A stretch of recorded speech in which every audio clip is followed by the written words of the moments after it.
ನಮಸ್ಕಾರ. ಮಯೂರ ಮಾಸಪತ್ರಿಕೆಯಲ್ಲಿ ಪ್ರಕಟವಾಗಿದ್ದ ಚಹುಬಿ ಚಂದ್ರು ಅವರ ಒಂದು ಕವಿತೆಯ ಶೀರ್ಷಿಕೆ ಕವಿಯ ಸಾವು.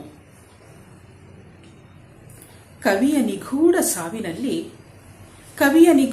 ಸಾವಿನಲ್ಲಿ ಕವಿತೆಯ ಕೈವಾಡವಿದ್ದಂತೆ ಕಾಣುತ್ತದೆ.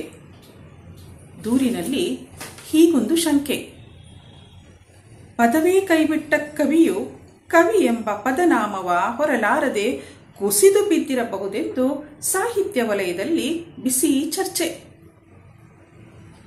ಸಂಕಟಗಳನ್ನು ಸುದ್ದಿಯಾಗಿಸಿ ಸಾಂತ್ವನ ಬಯಸಿದ ಕವಿಯ ಬ್ಯಾಂಕ್ ಖಾತೆಯ ಸೊನ್ನೆಗಳು ಕುತ್ತಿಗೆಯನ್ನು ಬಿಗಿಗೊಳಿಸಿರಬಹುದೆಂಬುದು ಸ್ಥಳೀಯರ ತೀರ್ಪು.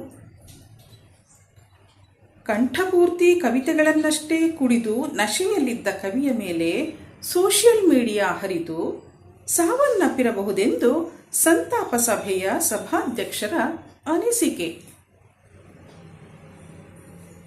ಕವಿಯ ಸಾವನ್ನು ಸಂಭ್ರಮಿಸಿದ ಕವಿತೆಗಳು ಶ್ರದ್ಧಾಂಜಲಿ ಸಭೆಯ ಕೊನೆಯ ಆಸನಗಳಲ್ಲಿ ಬಿಕ್ಕಳಿಸುವುದನ್ನು ಕಂಡು ಕವಿಯ ಆತ್ಮ ನಕ್ಕಿತು. ಕವಿಯಿದ್ದ ಕೇರಿಯಲ್ಲಿ ಬೆಳಕಿತ್ತು. ಧನ್ಯವಾದಗಳು.